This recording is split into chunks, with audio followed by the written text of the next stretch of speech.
Good morning everybody. Mega love shout out to everybody. Sa aking mga members, mega love shout out sa inyo. Ito ay good morning ulit. At nasa Jasper up po tayo ngayon. Ako ay may trabaho.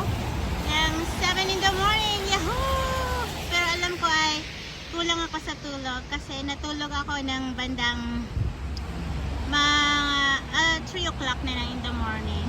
Tapos nagising tayo ng 5 in the morning. So literally I have 2 hours sleep, but okay lang kasi flexible naman ang inyong abang lingkod.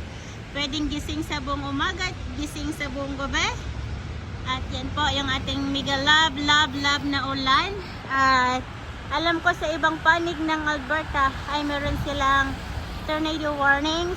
I hope na dito ay wala kasi mahirap talagang magkaroon ng tornado warning. So yun po yung siya ating clouds ngayon, makulimlim. And po, thank you for your support, and I'm gonna flex all the members at Cottage Journey TV, Dance Max, hello, Drivers Gala, Kuya Rex TV.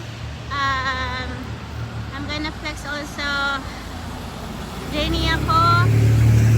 At sa lahat ng mga hindi ko nabanggit, Cottage Journey, lahat ng hindi ko nabanggit, pasensya na, Kaislaw, hindi sa lahat ng oras naalala kita, pasensya na po.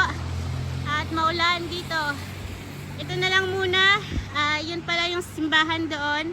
Hindi natin abutin yun. Yan po yung old church. Pero maganda yan doon. Hindi ko lang talaga abot. Kasi nga nag-red light na tayo. Yan lang po muna yung flex natin. Hello sis, Tita LV, everybody. Good morning, good morning, good morning. Kaboom!